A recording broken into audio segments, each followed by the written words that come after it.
Thanks to the Friends of Lanford Memorial Library, particularly Diane, for inviting me to give the Tuesday talk for tonight, and for all of you in the library staff, Amy and her staff, for all they do to promote literacy and literature in our community. And thanks to those of you attending in person and joining us on Zoom. Your presence honors me. Tonight I'm going to talk a bit about myself and my life as a writer, read some pieces from my work, and leave the last 10 or 15 minutes for questions. I'm going to begin by reading a few short pages from my novel, YA novel, young adult novel, 5 Midnights. As Diane mentioned, it was published in 2019, and I'm just going to read a short piece just to sort of open things up. Once I find the proper page. Okay. So this is fairly close to the beginning. This is from the voice of Lupe. It has alternating points of view. And she's a Puerto Rican Irish girl who lives in Elmore, Vermont. And this is when she goes down to Puerto Rico to see her family. They proceeded on a tour of the sketchier parts of the island. To Lupe, the streets looked sucked dry, like a snow cone that you've drained of all the syrup, and all that remained was the pale, sad shards of ice. Bet these places aren't in the tourist guides. We don't have the resources that you take for granted on the mainland. I can't speak for my entire country, but I don't take anything for granted. She slumped down as a sulky slab against the car door. But she did take it for granted, didn't she? There were always dinners out in Stowe, good clothes, a nice house, new truck. It made her even more angry that he was right. The lunchtime traffic crawled to a stop on a block where it seemed all the store windows were crisscrossed with graffiti-decorated wooden boards. The signs above the windows were reminiscent of a better time.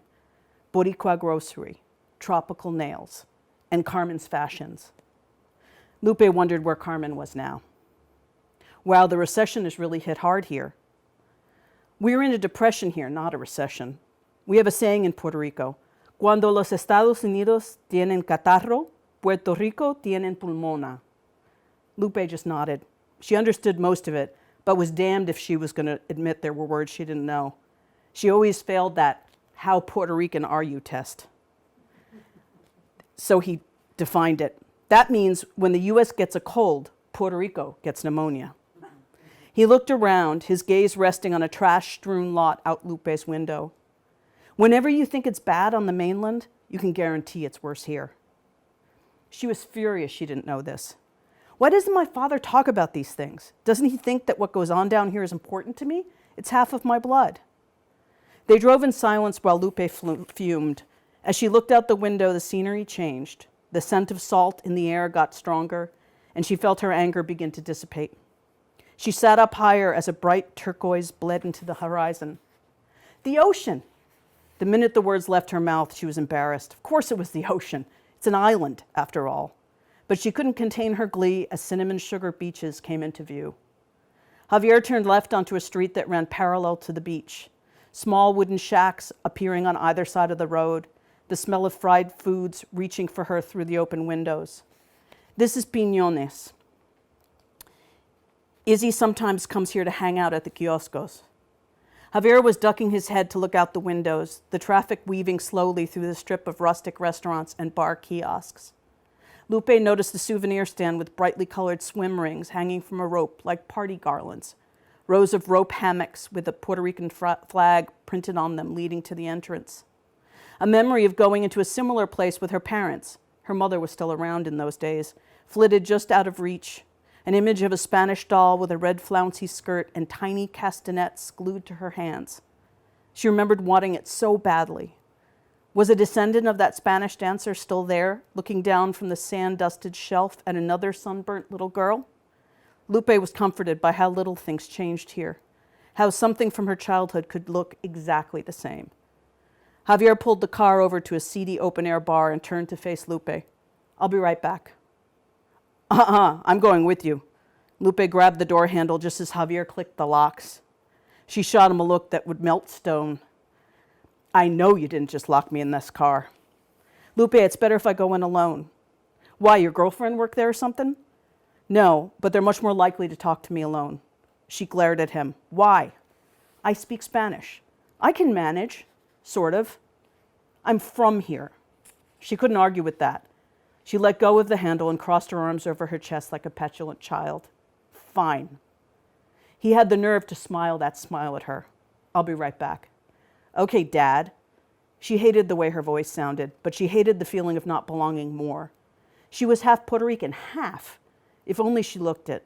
When she was little, she used to rub her hands over her freckle-covered pale arms, as if that would spread the freckles around and give her skin the same warm color as her father's. So that's just a little taste of 5 Midnights. And why did I title this talk Navigating Identity as a Writer Between Worlds? Because it is there that I have made my home as a person and a writer, in the margins, straddling identities, and many of my characters mirror that experience, like Lupe in 5 Midnights.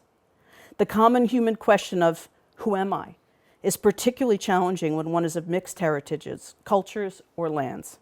In truth, we are all a mixture, but society distinguishes one group of humans from another, and from there we form our identities, starting from when we're children. My first experience with classification was in kindergarten. On the first day of school, Michael Scarimbus grabbed my arm and asked, "Hey, are you Catholic?" I gaped at him. Was I? I had no idea what that even meant. He added proudly, I am. I wanted to be accepted, to be liked, so I smiled and said, me too. And then he let me go, as if I had given the correct answer. That afternoon after school, while sitting in the kitchen eating a snack, I asked my mother, are we Catholic? What is it? She smiled and explained that yes, we were, and that's why they dragged our asses to that boring and stuffy church every Sunday morning. Phew, first test passed. But it bothered me that I hadn't known something about our family that seemed so important to a classmate. It was then that I began to understand the concept of classification, dividing people by often arbitrary differences and putting them in the appropriate box. It is this imposed sense of difference that led me to writing, this need to understand who I am, to help my son and subsequent generations understand who we are, which is particularly challenging for those of us who have our feet, hands in several boxes, like some kind of sociological game of Twister. Am I Catholic was just the first question I encountered. As I got older, there were many more labels I failed to fit. Am I white? Puerto Rican? A person of color? What I knew even back then was that the only place I firmly stood was in the in-between. I'm going to give you all a bit of my background and how I ended up in the in-between. My mother was from Bayamon, Puerto Rico, a descendant of the founders of the island.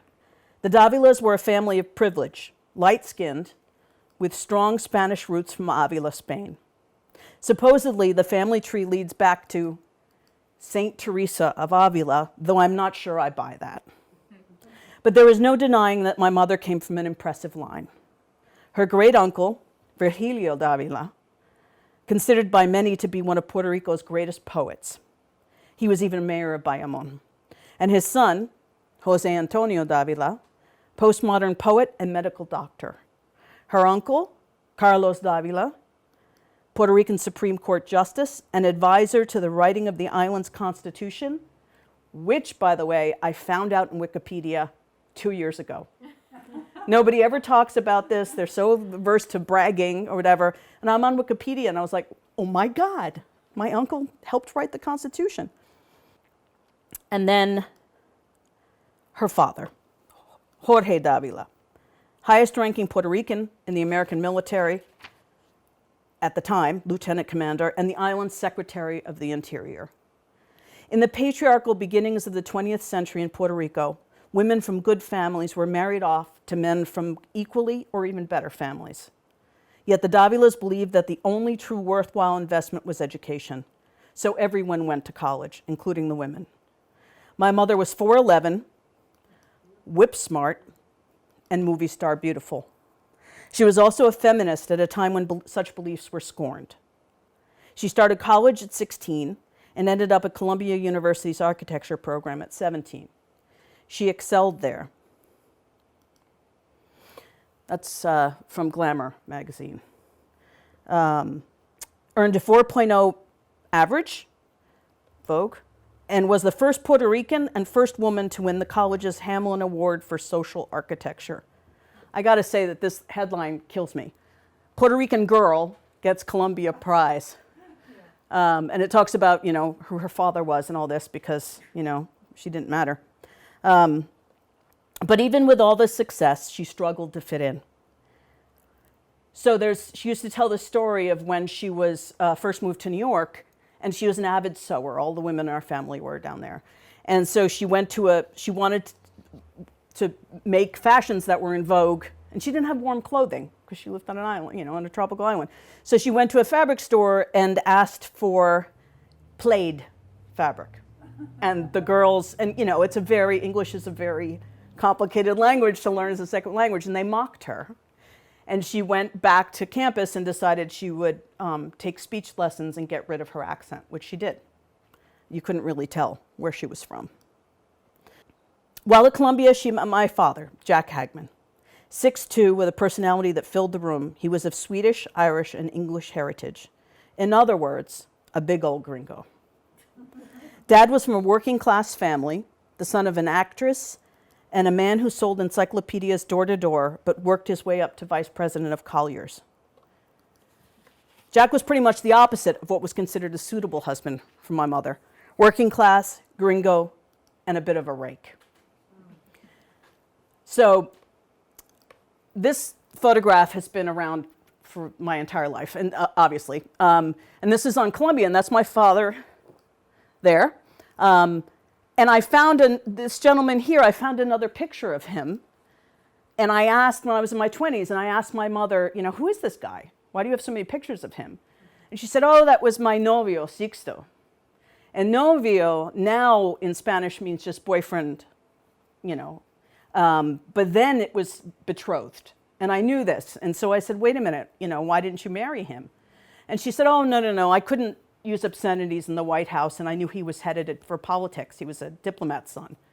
I was like, White House? What are you talking about? So I proceeded to mock her, and I did for years about this. I'm like, oh, Sixto. Until 1993 when he was elected president of Ecuador. So she was right, and she would not have fit in the White House, their equivalent to the White House. So Jack Hagman was attractive as hell, and to top it off, my abusive, unbalanced grandmother was afraid of him. So that pretty much sealed the deal for my mother. He was the one. So I was the youngest of 5 children, raised by these 2 people from very different backgrounds, resulting in a family firmly nestled in an odd, in-between space at a time when there just weren't that many of those. We went to Puerto Rico every summer, but didn't speak Spanish in the house. We were the only family in our small New Jersey town that ate rice instead of potatoes. And our Christmas tree had to stay up for the full 12 days of Christmas, until Three Kings Day on January 6th. When you're little, none of this seems odd. It's just life. Though I was learning about the categorizing of people. Thanks to Michael Scrimbus, we'd established that I was Catholic. I was too busy reading, hanging from trees, and torturing my siblings to care much about the in-between. When I was 5, my father was diagnosed with ALS. When I was 8, and that's him at age 49 with me, when I was 8, he died. This is him at age 51. That's what ALS does to you. I mean, I think he looked like he was 80 there. And the most tumultuous time of my childhood began. It was then that books saved my life. The day they took my father's body out of the house, I clutched my dog-eared copy of Charlotte's Web to my chest, reading its sentences over and over like a litany, not realizing until much later that it was like a manual of how to deal with loss. And in fact, that's the book that made me want to write, particularly for children. But I'm going to read the opening section to my book that comes out next year called The Storyteller's Death. It comes out in October of 22, because it gives a description of this theme of loss and grief comes through in even my picture books. It comes through. And And this book really captures that. So I'm just going to read you the beginning chapter. There was always some old woman dying in the back room when I was a child. Those women were just an expected part of the decor, like a lamp or a coffee table. I didn't know who most of them were, one ancient relative or another, and each summer I would often find a new inhabitant. What I come to understand in the twilight of my own life is that they were a nameless introduction to what would be my long and intimate relationship with death. They were also a doorway to a true understanding of my Puerto Rican family and the gifts and curses that came with them. I was 8 years old in the summer of 1970 when I first encountered one of the inhabitants of the back room. That particular day, my cousins and I were running through Tio Ramon's one-story concrete house at top speed, sliding over the slick tiled floors as adult reprimands in rapid-fire Spanish trailed behind us like a kite tail. We had to pass through the last room, a bedroom, before breaking free of the building and barreling into the back courtyard, scattering chickens and dust in every direction. I remembered I stopped short at the threshold, staring at the unexpected body on the shadowed bed. My cousins collided into me from behind, and seeing my apprehension, said in English, "Don't worry about her, prima," as they pushed around me and pulled at my arms, coaxing me to follow them. "She can't hear you. Vamos." I wanted to follow them, to be so unafraid as to walk through life as if there weren't something terrible waiting for me just out of sight. The smell hit me first, medicinal, antiseptic, stale, like my father's hospital room in New Jersey. That chemical odor that reached down into my stomach and squeezed. I pulled free of my cousins, my feet rooted to the doorsill, their voices fading as they scampered out into the daylight. I looked down at the scrubbed, white formica floor, the gray and blue dots forming moving patterns if I stared at them long enough, trying to pull me into their vortex, to get me to trip over and fall in head first. The room was spotless. Tia Lourdes made sure of that. She had been a nurse in the war, and so the care of infirm family members always seemed to fall to her. These days, I can't help but wonder how she felt about that, or if she was even given a choice. This was the one difference I found between the Larson part of me and the Sanchez side. Even as a child, I couldn't imagine just blindly obeying somebody simply because they were an adult, because they'd seen the sun rise and set more times than I had. Why did that alone impart the qualifications of authority? But that attitude was not understood nor appreciated by my mother's side of the family. That summer afternoon, I stood in the doorway alone.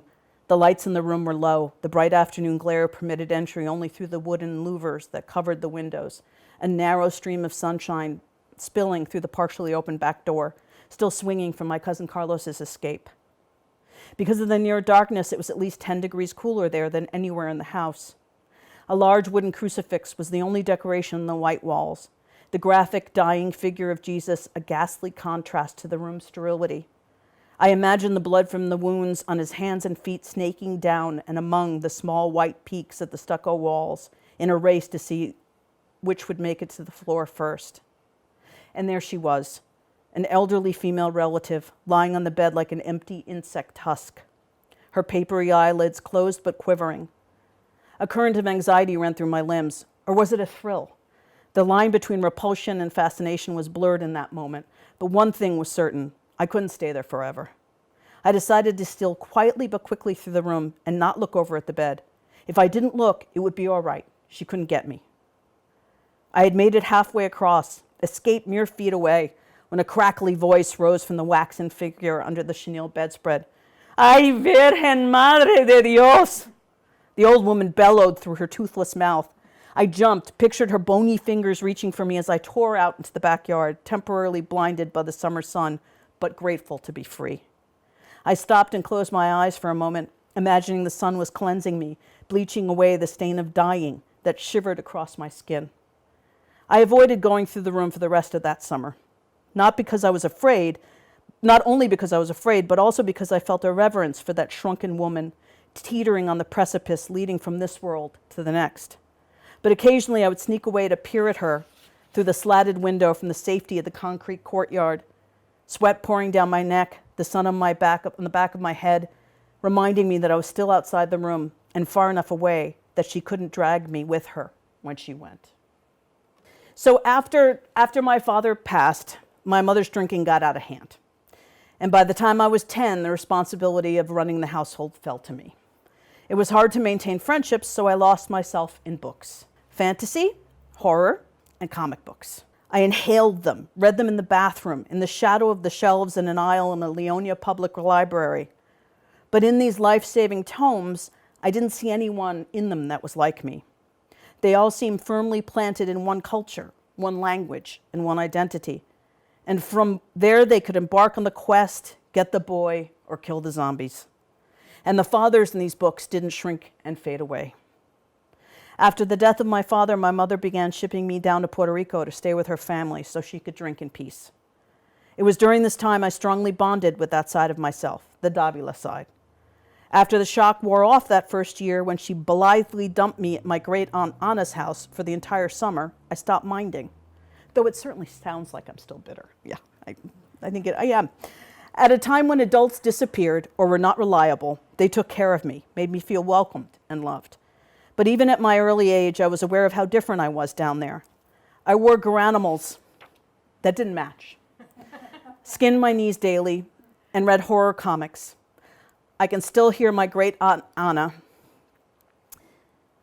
Ay, Annie, she said a lot. I exasperated her, the poor thing. Then she would do this Puerto Rican equivalent of clutching her pearls, doing this with the saint medal. But Annie, these are horrible. Does your mother know you're reading these things? Who do you think bought them for me, Titi? Is it any wonder I grew up writing horror? But seriously, the nightmarish elements of these stories made me feel better about my own difficult life. My situation at home may suck, but at least there weren't aliens harvesting our blood for fertilizer. I'd like to read a short section from the sequel to 5 Midnights. It's entitled Category 5. It takes place the summer after the first book, the summer after Hurricane Maria hit the island. So I was in copy edits for 5 Midnights when Maria happened. And here I am in Morrisville, Vermont, and I'm trying to reach my family.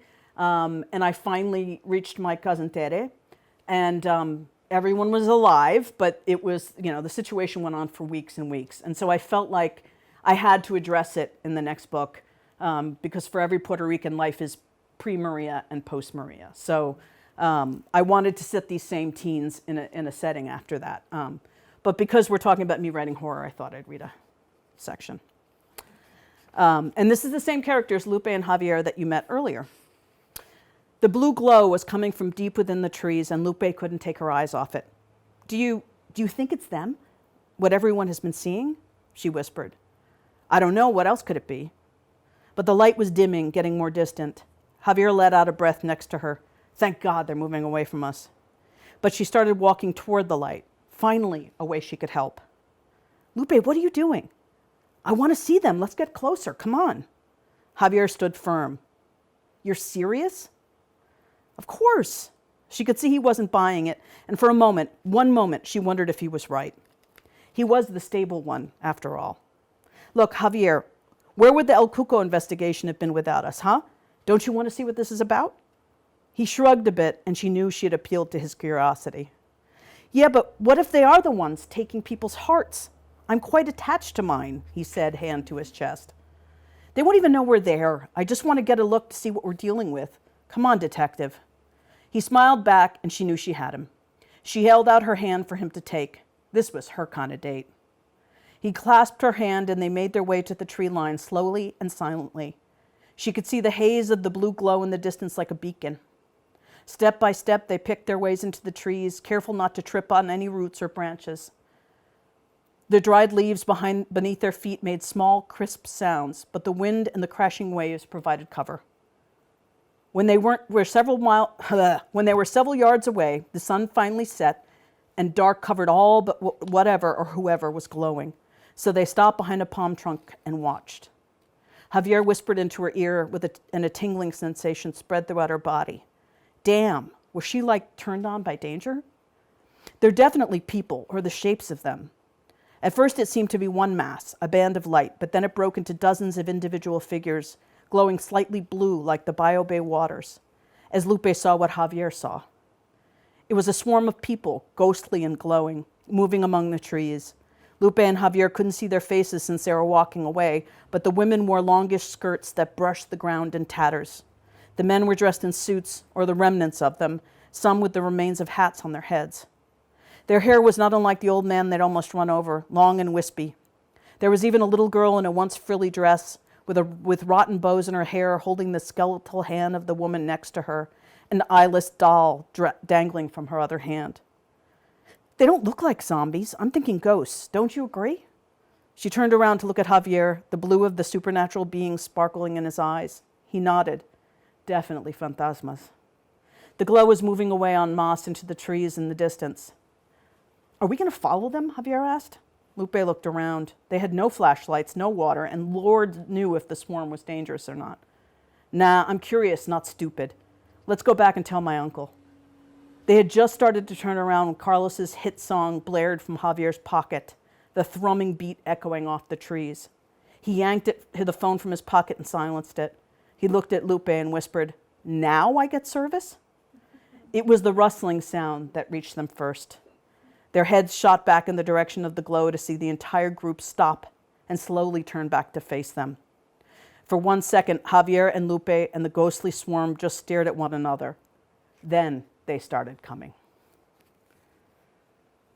So, yeah, I love horror. It's so comforting. It's so comforting. Exactly.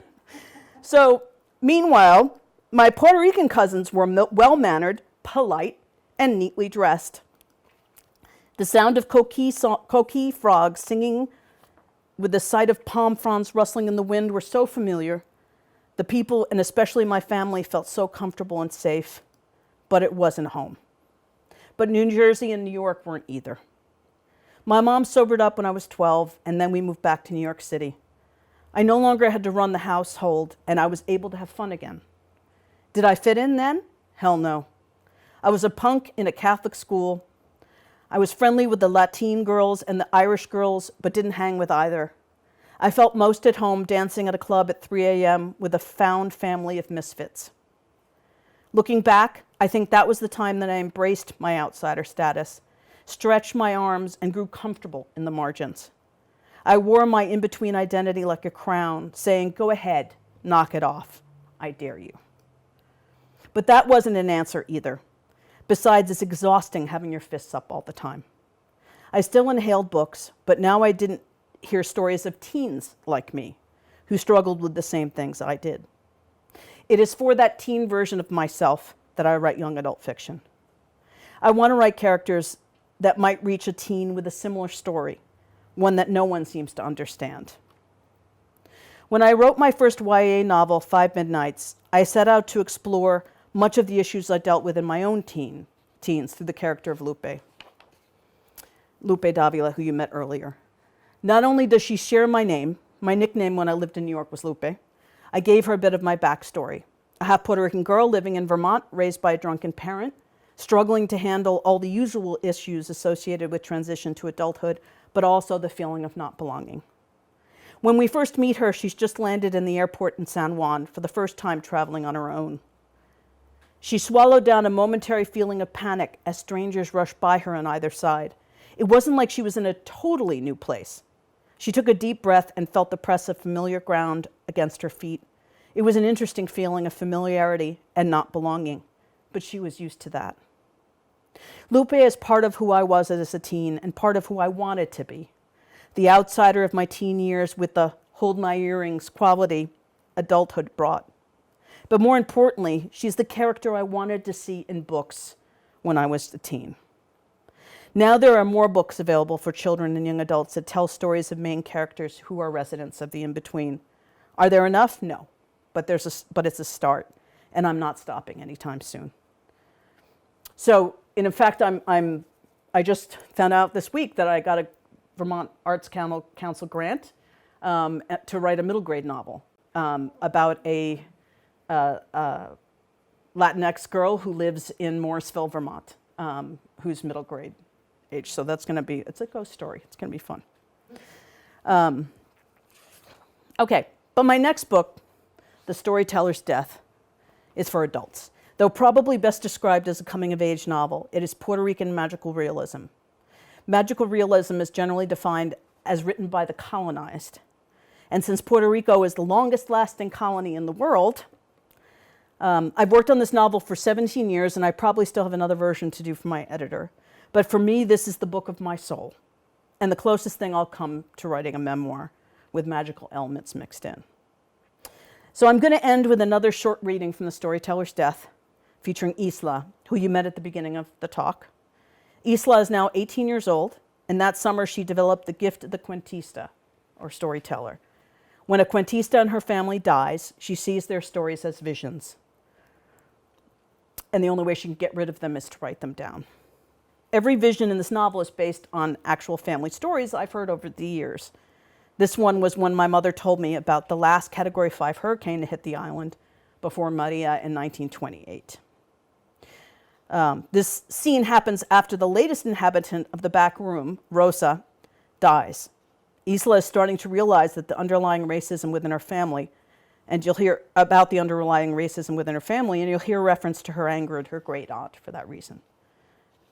Chapter 19, Shadow and Storm. Late one afternoon the following week, I was helping in the garden hoping to see Jose when an ambulance pulled up to Tio Ramon's house next door, and I knew that Rosa had died. My eyes filled as the red lights danced over the walls of the green palm fronds. I had been so preoccupied with thoughts of Jose and my anger toward Alma that I hadn't made it back to sit with Rosa again. I watched them wheel the stretcher out, a thin white sheet stretched over Rosa's girth. This time I knew who was beneath the shroud, so the sight held more meaning, less secrets. I smiled. Rosa wasn't gone, not yet. Except for Lourdes, Rosa's own family didn't appreciate her, but I would be honored to see one of her stories come to life if she chose me. I put down the gardening trowel, brushed off my clothes, made excuses to Alma, and headed inside with purposeful steps. I had work to do. I got out the book of cuentos from my suitcase and cleared a place for it on the little desk. This time, I would be ready. I stayed in the room reading until Alma called me for dinner. I can't imagine Alma had any idea why I was mad at her, but she'd been giving me a wide berth these last few weeks anyway. This only made it harder for me to stay angry. Much though I worked at it. We ate in silence, and afterwards I helped clean and dry the dishes. Then I excused myself and padded off to bed early with the explanation that I wanted to read. I lay on the bed with a novel open on my chest. I stared through the mosquito netting at the tiny stalactites on the white stucco ceiling and waited. The image of Jose holding the canepa out to my mouth, filling and refilling my mind. No matter how much I told myself to forget about him, that we were both going off to college and would forget all about each other, thoughts of him kept creeping back in like the surf. Eventually my eyes grew heavy with the rhythm of my thoughts, and the book slipped to my side, unread. I woke to the sound of screaming. I jolted upright in bed, the book thudding to the floor. I searched for the source of the screams and found I was no longer in my aunt's guest room. The walls were wood, the floor worn, the furniture spare and utilitarian. 3 people huddled in the corner, a woman and 2 small children, a boy and a girl. But the screaming wasn't coming from them. The walls themselves were shrieking, howling, groaning. The wood-framed window to my right suddenly splintered and blew open, wind squalling in, rain pelting me like bullets. I jumped up and ran to close the window, but found I couldn't move it. But I could feel the cracked frame, the coolness of the glass. That was new. But I still couldn't budge it. I stepped back when the woman got up and shoved the window closed against the driving wind and rain, latching it shut. She seemed unaware of my presence, so I looked closely into the woman's brown, careworn face, searching for a resemblance to Rosa, but she turned quickly to get back to her children. Wait, was Rosa the girl or the mother? My heart jackhammered in my chest, and I followed the woman back to the corner where the family cowered and threw myself on the floor next to them, hugging my knees to my chest, no longer caring who was whom. At that moment, there was a sound of metal rasping, tearing, and all eyes went up to the ceiling at the same time. The ridged, rusted tin roof squealed and stretched, and suddenly it was gone. The furniture began to move. The ceiling was replaced by furious, swirling gray and black sky, rain crashing in at an angry angle. The furniture began to move across the room as if possessed. menacingly scraping over the uneven wooden floors. The small dining room table propelled itself toward the corner where we huddled, narrowly missing us and banging into the wall on the other side. I was finding it harder and harder to breathe, as if the wind and my terror were stealing the air out of my body. The chairs followed, circling around each other in a macabre dance. One of the wooden straight-back chairs started to move in my direction, its velocity increasing as it went over each floorboard, willing itself toward me like a metal to a magnet. I threw my arms up just as the chair hit me, the sound of wood splintering all around, blood pouring off my arm and onto my forehead. I closed my eyes and let out a scream. The next thing I heard was Alma's voice, high and thin with concern, breaking over the sound of my cries. Isla, ¿qué pasó? What happened to you? Are you okay? I fought her at first, swiping her hands away with my arms, my eyes still clamped shut. Slowly I calmed down, my aunt's familiar's voice dragging me back from shadow and storm. I opened my eyes, and Alma's face was right in front of me, alarm carved into the folds of skin around her mouth. I looked around the room frantically and saw the bed, the ornate carved dresser topped with Tia's perfumes and doilies, the book sprawled on the floor near the night table, the solid ceiling above. Through the window, the evening was clear, the stars visible in the black velvet sky. It was then that I noticed a wetness on my arm. I lifted it in front of my face and saw the gash, my freckled skin streaked with blood. Alma carefully brought me to my feet, and I could hear her voice, as if from far away, clucking about the cut and the bleeding. How did you do this, Nina? What a bad dream you must have had. We must disinfect this right away. As she led me to her room, she gave me the lecture I'd heard 1,000,000 times about how cuts can go septic in the tropics. This is not Nueva Jersey, you know. Then she sat me on her bed. The texture of the chenille pattern pressed against my bare legs. Water ran in the bathroom as she scurried around, gathering bandages, cotton, alcoholado. Alma spent 10 minutes fussing over me, bandaging my wound, asking questions to which she didn't seem to expect an answer. I just sat there watching, removed from the scene, a silent spectator. By the time I was able to ask, my aunt seemed so glad to hear me speak that she didn't find the question odd. Was there a really bad hurricane here? Alma paused for a moment, then answered, yes, many over the years. ¿Por qué? Was there one that could take a house's roof off? My voice sounded robotic, emotionless. Sí, it was in September of 1928, San Felipe II, it was called. I was 24. It was very scary. Every Puerto Rican learned about preparing for the worst after that storm. She looked at me again and put her hand over mine. Do not worry, mi amor. You are safe, and that is why our roof is cement. I didn't explain that I was not afraid of real hurricanes. I didn't have the energy to talk or to care. Alma walked me to my bed, covered me up with the cool cotton sheets, tucking me in as she had when I was small, and sat at my side holding my hand until sleep took me. All night I had terrible dreams of crashing storms and bending trees, and bolted awake in bed in the wee hours of the morning, breathing hard. As I was falling back to sleep, I heard the back gate squeal, and Alma walked through the house. I had a fleeting thought that I should go and check on her, but instead fell in a blessedly dreamless sleep. I spent the next day in bed, only getting up twice, once to eat and once to record the terror of the previous night's events in the book of stories before the sun set. Knowing that the hurricane was in 1928 helped me determine that Rosa had been the young mother in the corner hiding with me, and that the roof blowing off was one of her cuentos. But why, if what Lourdes said was true, that Rosa told funny stories, clearly carrying this around this dark one, but why was it that this is the one that came back when she died? Was it a warning? And why could I feel the surfaces on this one? Why could it hurt me? I couldn't get all the answers right then, if ever, and that was not an experience I cared to go through again. Monkeys and parades were entertaining. Hurricanes were not. Until that night, I had thought the visions were a gift from the dead. An odd one, but still a gift. As I looked in the dry blood drying on my bandaged arm, I wished it were a gift I could return.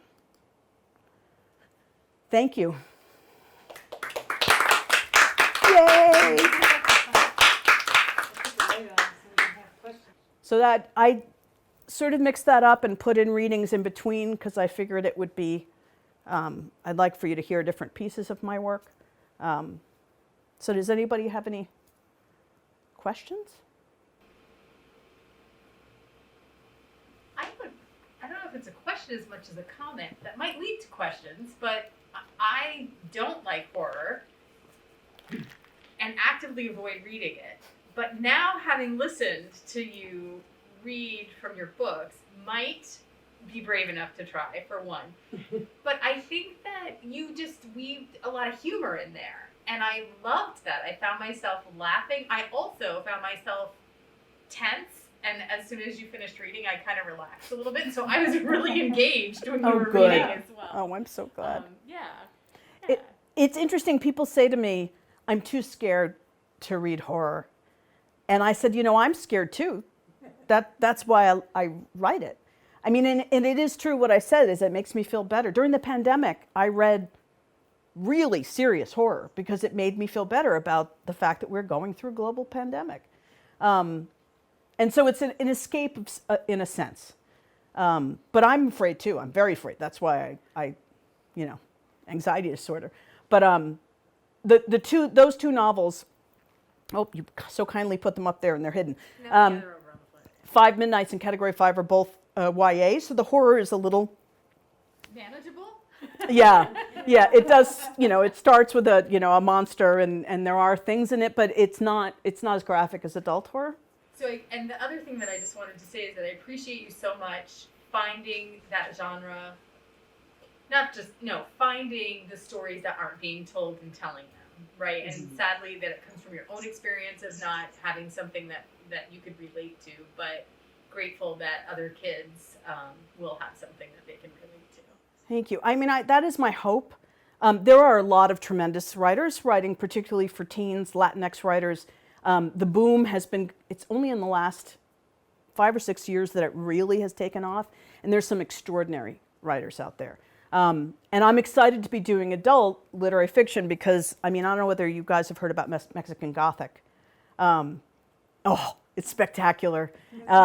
Silvia Moreno Garcia, and it's a Mexican horror novel, but it's based in the 50s, and it has this sort of vibe to it that's very vintage. And it's essential, all I'm going to say is it's colonization as fungus. Okay. It is spectacular. So there's like all of these really interesting stories coming out, which is great because, like I said, when I was a kid, there wasn't any. And the interesting thing is that I'm on a panel next week for magical realism.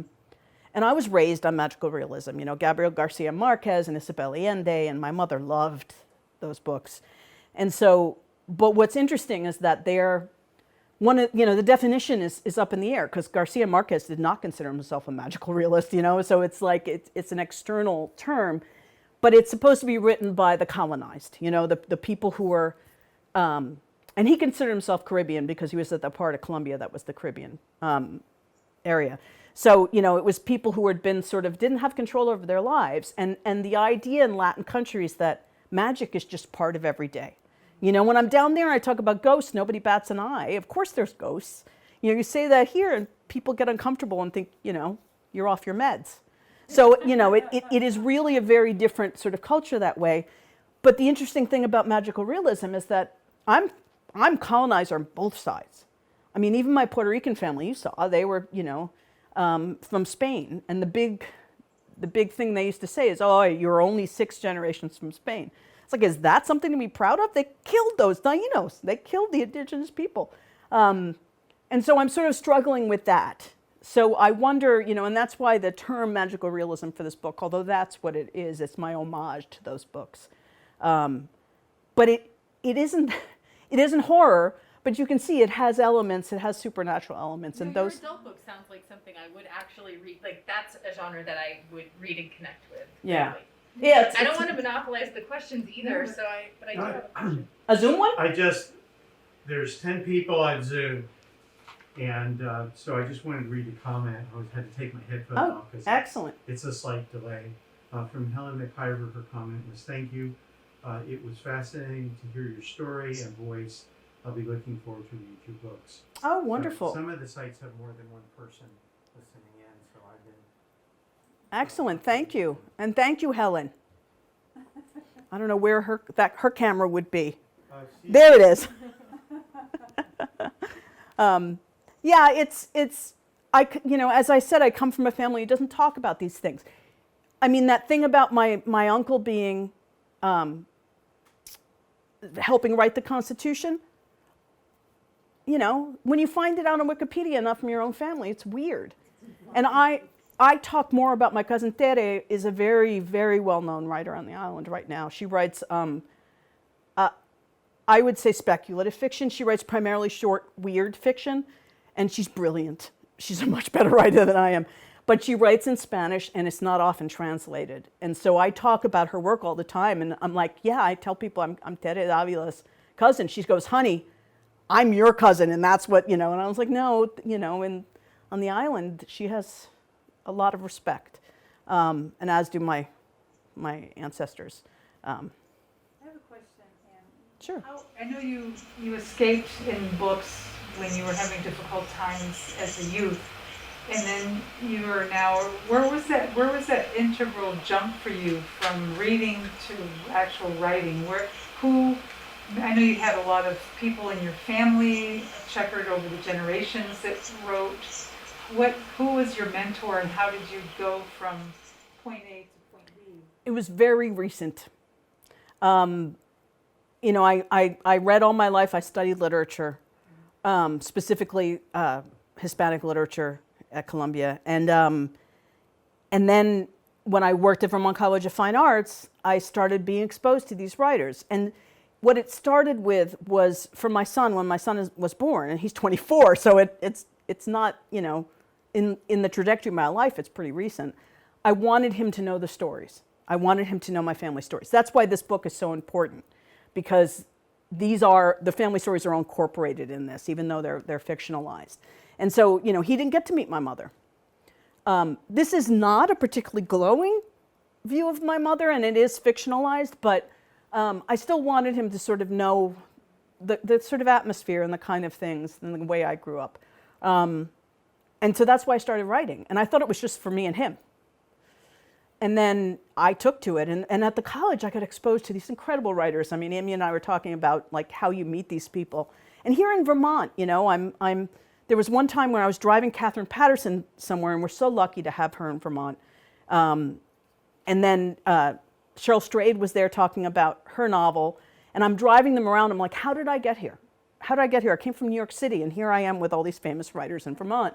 But they made me believe I could do it. And I will tell you, the support system I have is extraordinary at Vermont College of Fine Arts. I have alum friends. I talk every day to one of them about their work or mine, because it's a solitary craft. But I thought it was just something I did for fun. And the interesting thing is 5 Midnights started as, I called it El Cuco, and I started writing it as a diversion. My husband was in cancer treatment, and he's cancer-free now, but it was a tough time. And so at lunchtime, I would go across to the library and just write. And I had this fascination with the legend of El Cuco. And he's the boogeyman in Hispanic cultures. And what's really cool is that you find him in Cuba and Mexico. All Hispanic cultures have a version of him. He's sometimes El Coco or Cucuy. And it's what parents say before you go to bed. They say, you better behave or El Cuco's going to get you. And it's horrible. It's horrible. And it fascinates me. My mother never threatened me with him, but I found it fascinating that this is, when parents feel helpless, this is what they do, right? Resort to. And so I started thinking, well, what if he came? And so that's sort of where this started. And the books always have themes of addiction, because that was very much part of how I grew up. The interesting thing is I have 4 siblings, and all my characters are only children. Sorry, guys. But I think it's because there was such age difference that it sort of felt like a separate family, and I didn't want to deal with the dynamic. I sort of wanted to focus on that parental, the idea of a parent that isn't really parenting. And a lot of people experience it, even if it's not necessarily for addiction. It could be for other reasons. And so I wanted to be there for kids with that. So, but the stories keep coming, and I'm just around this sort of inspiring atmosphere, and and the thing I've realized is that I'm 58, and I could just stay at this and write, horror for teens. But I've realized that when I do something different, I wrote a podcast script, a fictional podcast, and I had so much fun, and I was so invigorated by it, and I realized that trying something different keeps it interesting. And so that's why I proposed this middle grade, and I said, if I get this grant, that's what I'm writing next. I have another one coming out. It's probably January of 23. That's my first one based in Vermont, and it's in Stowe. I can't talk about it in terms of the otherwise I would have. But it's a horror rom-com, and I did for HarperCollins. You are very funny. In your books are. Thank you. The dialogue is really, really snappy. It's good. It's what, and that also takes a bit, like you said, sting away from the horror a bit. But that one is going to be fun because it is very Vermont, and the characters are all very Vermont. And Carlos helped me a lot with that one in terms of the characters development. But that is fun. So I'm looking forward to being able to talk about that one. But it's just, it just keeps. And everything was based in Puerto Rico until that one, because that's inspires me. It's an inspiring atmosphere. So I have another question. You mentioned it's Mexican Gothic that I need to look into. Mm-hmm. Okay, but what are you reading? What are you reading now, or what are you into reading?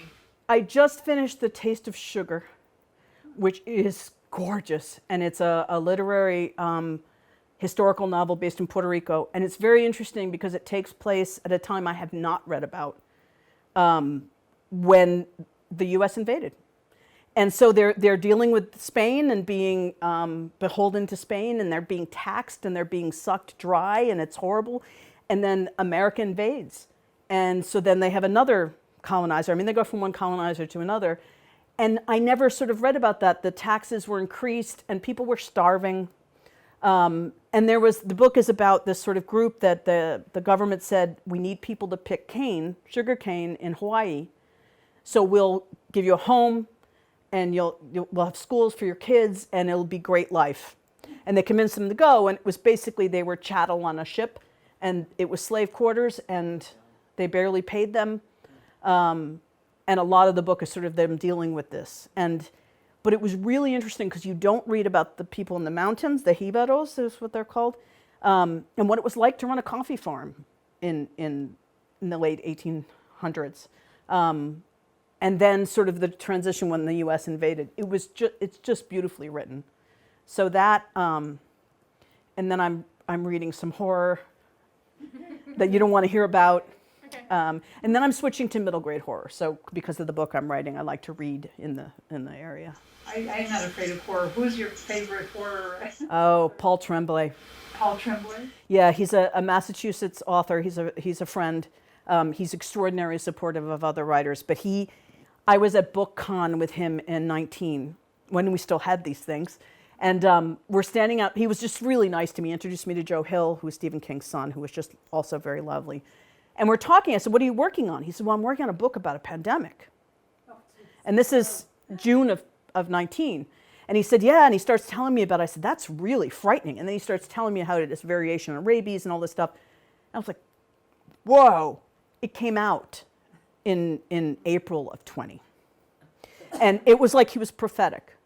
And in that book is interesting because it focuses on two specific women primarily.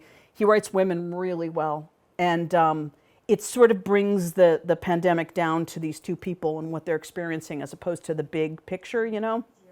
But he's just an incredible writer and very, very New England. He teaches math, high school math. That's his day job.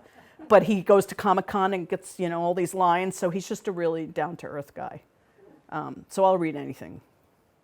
And Silvia Moreno Garcia has a new one I'm excited about. That sort of like crime fiction in the 50s. Okay. So, yeah, so much fun. So the perfect timing, just Yeah, about thank 7. you so Thank you much. so much. Thank you. And thank you, my Zoom friends. And thank you for having me.